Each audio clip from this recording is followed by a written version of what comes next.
It's a very gloomy day today, but I do have an exciting project to work on. I already started yesterday, but I need to revisit some of my work today. So I ordered 2 sets of new table legs for my 2 desks that I have here. The one in front of me is the one that I have my sewing machines on and where I do most of my sewing work. And then I have another one in my studio space where this is my main work desk, where I have all of my producing equipment and musical stuff, and where I also do my editing. I have a big screen there, so it's like the main working area. I ordered 2 sets of these chrome metal hairpin legs. I attached one set to the desk in front of me, but I did some mistakes. I drilled the holes into the wood a bit too small, so some of the wood cracked. So I need to redo some of it today and then start working on the second one. So yeah, that's the plan for today.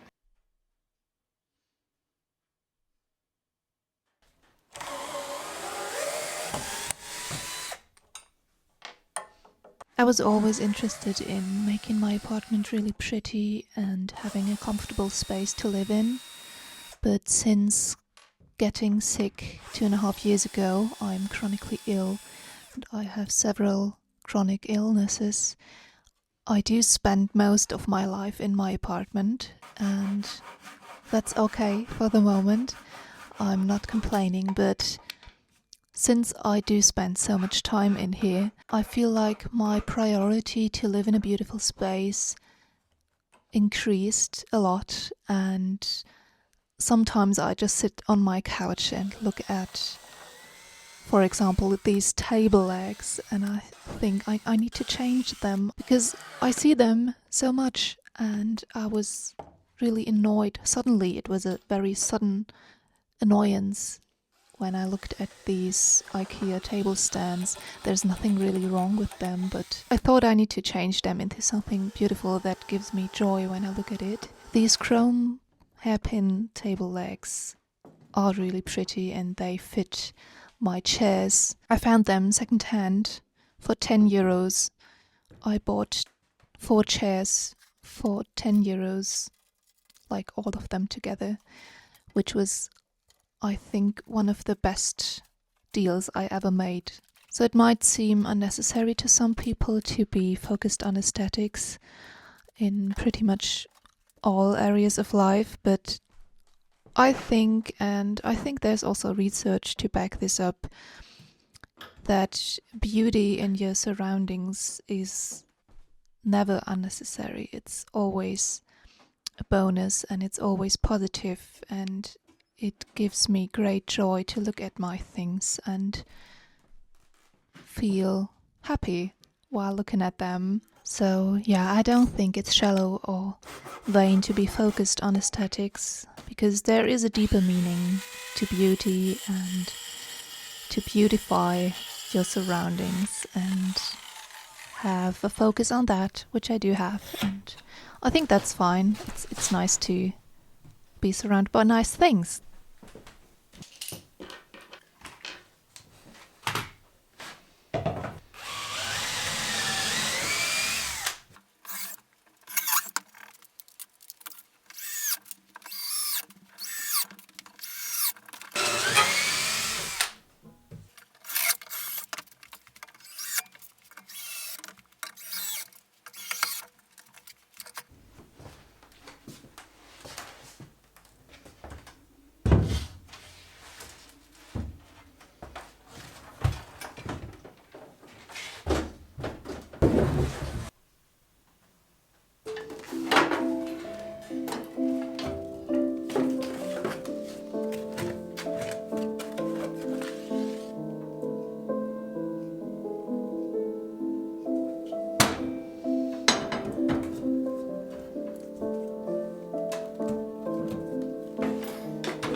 I've been trying to get back into composing for a while now. So I finally sold my keyboard and got a new one. Now I can compose on there, which is nice because sometimes I do have melodies in mind and I play them on the piano, but I would need to practice a lot before they sound good, and I don't really have the energy to practice right now, so it's nice to have a digital way to do that and to finalize ideas without having to spend too much energy on it.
So I finished my sweater yesterday and it's absolutely perfect, I think.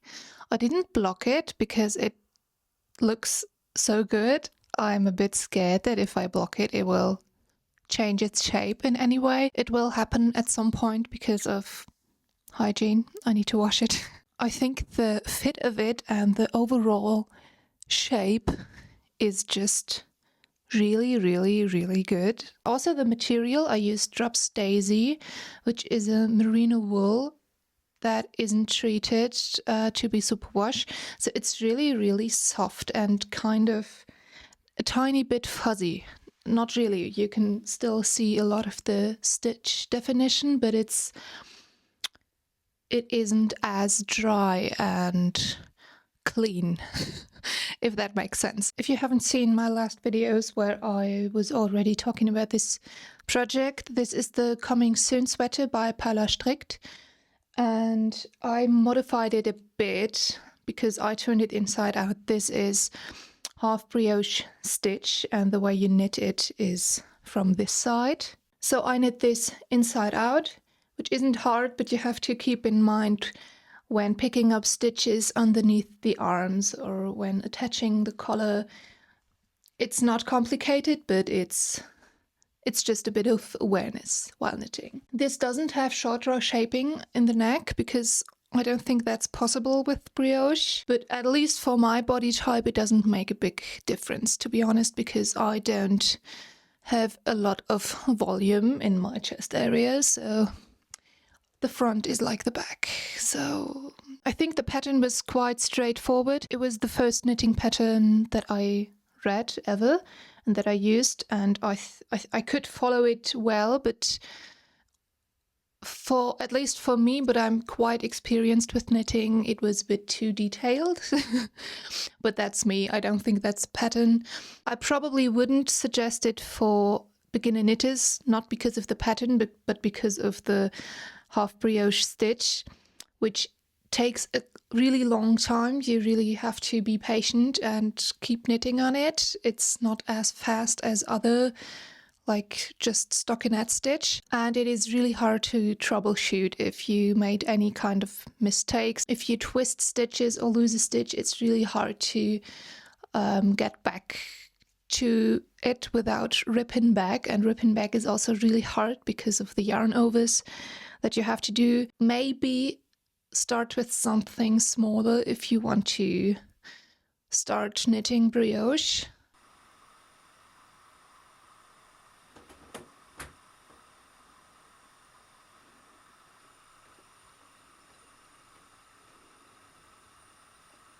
I'm also wearing my new pair of pants that I made yesterday, and they also turned out really good, I think. I did improvise quite a bit with these because I used like the traditional technique to make sweatpants with a lot tighter waistband than the waist from like the legs that come up.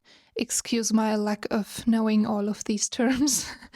But then I made them really tight, like almost like leggings.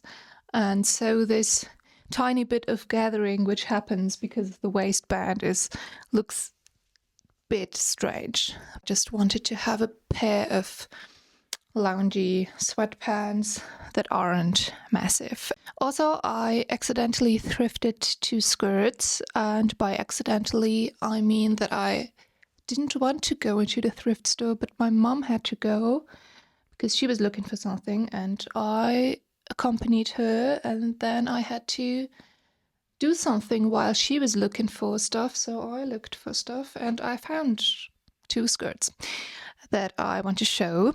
So both of these are more summery skirts, but yeah, the first one is this long linen skirt. It splits in the back and in the front, so it looks like pants. It's 100% linen, black, really nice quality as far as I can tell. These are vintage. And then the second skirt I found is really fitting to the sweater that I'm wearing. It's a wrap skirt. This is a cotton linen blend. I will maybe change these buttons because they give off a kind of traditional clothing vibe. This is also vintage. I'm looking forward to wearing both of these in the spring and summer. Yeah.